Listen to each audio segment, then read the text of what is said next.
parce que la femme commence à sérieusement puer la charogne dès les premiers signes de la vieillesse, et que l'homme, au contraire, exhale un exquis parfum floral à l'âge où ses tempes s'argentent, ce dernier prouve une fois de plus sa supériorité naturelle sur l'enfant de Vénus. Le principe femelle est complexe, vénéneux, insaisissable, pernicieux, horrifique.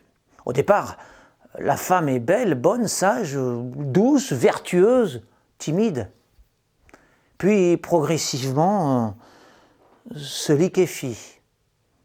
Âgée, elle devient laide, stupide, sale, corrompue, méchante. À l'orée de la tombe, elle porte même la ride comme une grimace sur sa face sans gloire, une cicatrice affreuse sur son front dégoûtant. Quand l'homme la cultive fièrement, voyant là le signe de sa noblesse. Viscosité malodorante, tel est le sort maudit de la femme. Son mental, tout d'abord, qui se ramollit inéluctablement au contact de l'air du temps propice à la dégradation morale des faibles natures. La féminilité se pervertit dans les mollesses du confort et a infamie des concessions que par pure lâcheté, et c'est dans sa sinistre nature, elle s'accorde avec l'âge, tandis que le représentant de la virilité s'endurcit héroïquement au fil des ans, s'élève avec l'expérience. Toutes les époques ont été complaisantes à l'égard de la femme vieillissante, exigeante envers son seigneur. On laissera volontiers se dégrader une fumure que l'on sait, de par ses propriétés, vouée à la vermine, processus spécifiquement féminin. Mais on n'acceptera jamais d'un homme qui le singe les bassesses de la femme.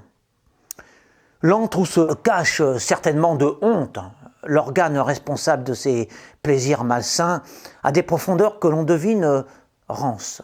Le siège de ces ivresses charnelles n'est qu'un puits de puanteur. Il n'est pas concevable que l'amour ait pu trouver refuge dans cette source de fermentation. Le sexe hideux de la femelle, en forme de flétrissure, est le stigmate de son infériorité. C'est une fosse d'où émanent des liqueurs infectes toujours la liquéfaction, alors que le phallus de son maître est façonné à l'image d'un doigt désignant le ciel. Ce qui entre dans le vase naturel de la femme est toujours beau, puisqu'il s'agit de l'offrande du mâle. Mais ce qui en sort en dehors de cette communion des genres est nécessairement ignoble. Lorsqu'elle met bas, la femme vomit l'eau trouble issue de ses viscères en fin de gestation. De son cloaque se déverse une onde impure, signature immonde et définitive de son statut inférieur sur l'échiquier de la création. Quant aux odieuses menstruations de ces jeunes années, ne faut-il pas y voir le prélude ironique de sa future déchéance? Même jeune et belle, la femme pue une fois par mois. Le vieillard est un diamant. Il brille, brûle, éclate de lumière.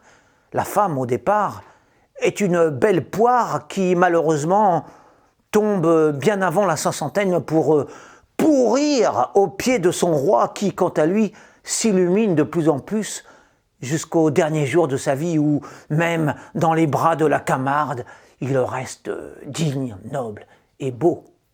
L'homme est un roc, un glaive, un astre. La femme, une vraie pourriture.